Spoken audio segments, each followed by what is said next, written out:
Good day. Final video. I want to talk to you about something that I don't think many of you are probably aware of. It's called comparative cognition. But let me begin by telling you that this will have some discussion about evolution. I'm not trying to teach you that evolution is the explanation for how human beings came into being. That's a creation thing that I firmly believe in. I'm not an evolutionist, but there are aspects that can be proven through evolution in non-human animals, and that's what we're going to be talking about today. Is non-human animals, how they get to where they are from a cognitive standpoint. So don't take this as a lecture that's trying to convince you that evolution is the answer to humanity.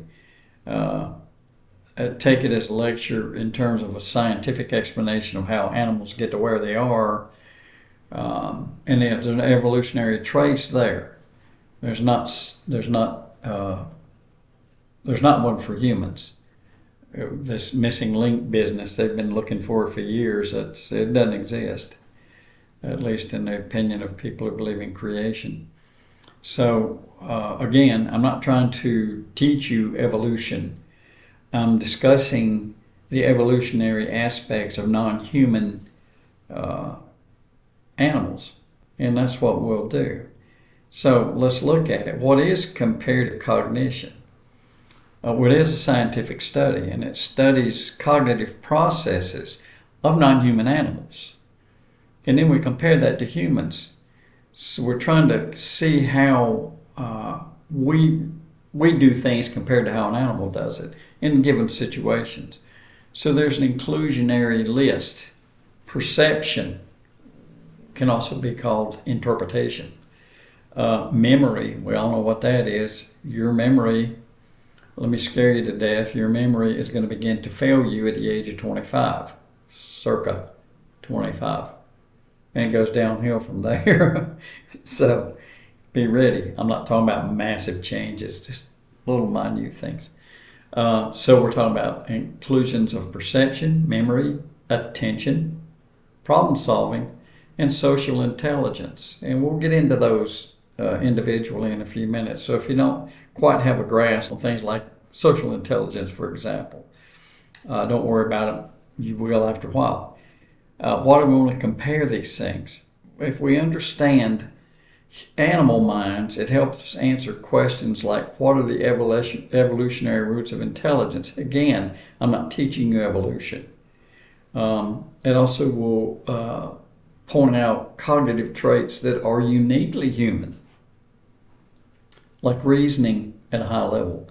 And then how do brains adapt to ecological pressures? Adaptation, yes, that occurs in human beings, physically and mentally. That's not evolution. That's adaptation, which some people call evolution. We're not calling it that. For our class purposes, we're calling it adaptation. Here's an example. If you take a chimpanzee and a crow and give them problems to solve, they can solve problems, but do they do it the same way? And the answer is no. And there's some problems that they wouldn't have any clue about. For instance, if you gave a chimpanzee a problem that would involve flying, forget it. There's no way. If you gave a crow a problem that would require manual manipulation, manipulation of digits, they don't have hands. So would they be able to solve the same problems? No. But can they feed themselves through problem solving? Yes. Hope you see the difference. So they have different brains and they have different evolutionary histories. And that's basically what we're talking about. And let's get into methods and challenges. I want to keep this lecture rather short if I can, but I need to cover the material, so bear with me. When we study cognition in animals, it's a hard thing to do because we can't ask them questions. They don't speak.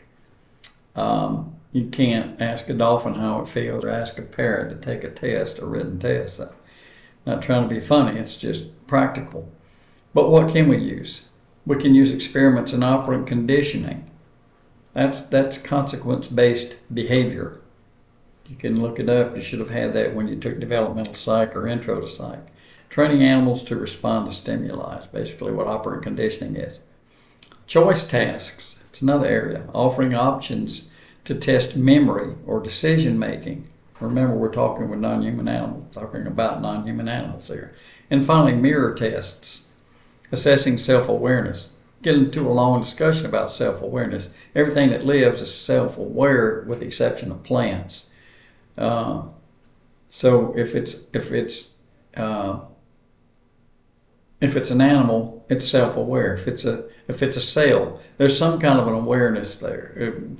It's not comparative to your brain, but there's something going on there. A roach has self-awareness. So does a fly. There are challenges to this. You have to avoid anthropomorphism. What is that? That's basically a dog owner that thinks their animal thinks like a human. It's assuming animals think like human beings, and they don't. They don't think like human beings.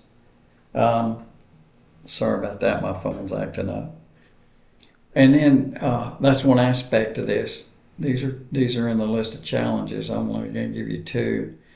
Avoiding anthropomorphism, assuming animals think like humans, and then designing fair comparisons. What you design as a test for a monkey, I'm not picking on primates, might be impossible for a fish. But it's not because the fish is dumb.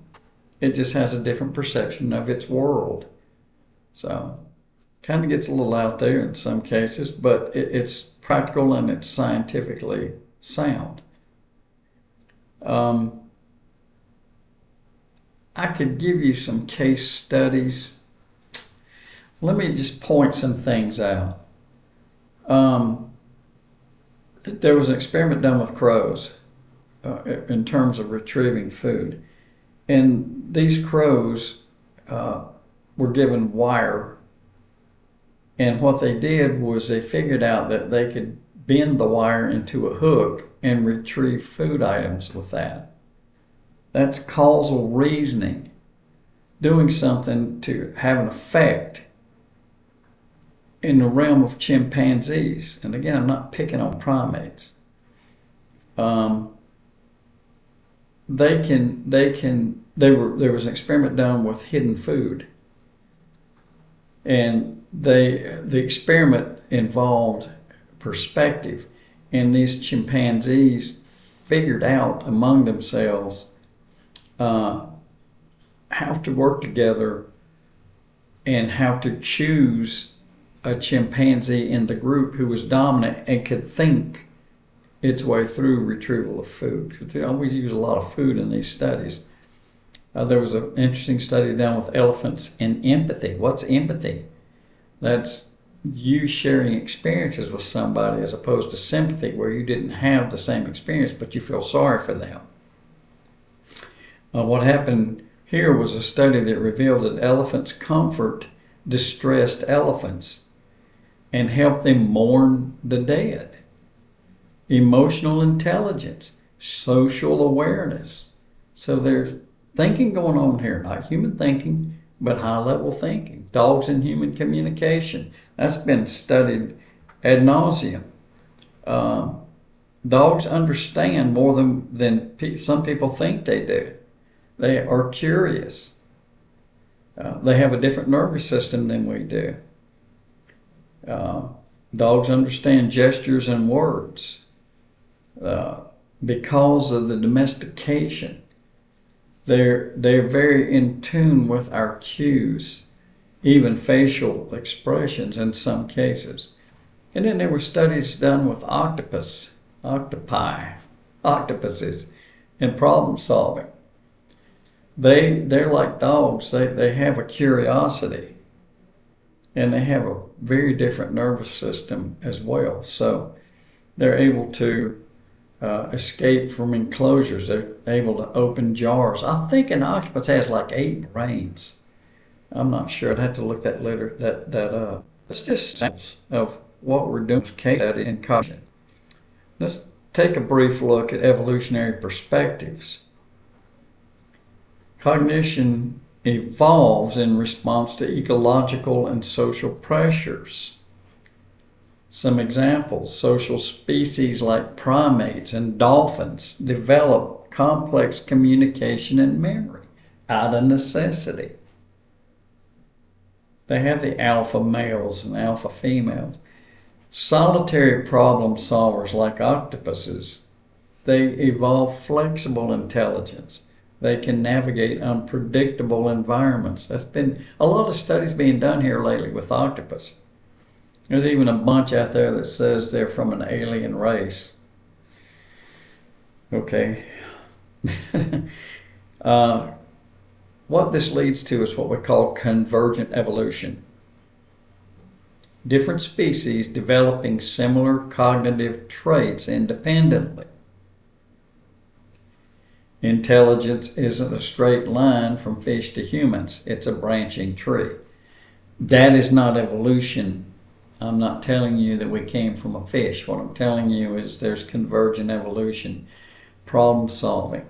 I think that should make sense for you. So there's not a direct connection. There's no hidden link, missing link as it used to be called, that makes us think that we're evolved from fish. So that's kind of a brief overall view of comparative cognition, studying animals and then comparing their abilities, cognitive abilities, to ours and how they got there. I know that there's lots more in the way of questions that you probably have, but I wanted this to be an overview of what this business is. This is not new. It's been around a long time. But the scientific study of it has gotten more involved lately because we're trying to make sense out of this. Comparative cognition really reveals that intelligence is diverse, adaptive, and very embedded in the animal kingdom. There's no such thing as a dumb animal. When we study other minds, we can learn more about our own and maybe gain a little respect for the cognitive lives of animals. Cognition at different levels, I suppose, would be a good way to wrap this up. The level of your pet dog or cat compared to the level of cognition of a college student. There's probably a little comparison there.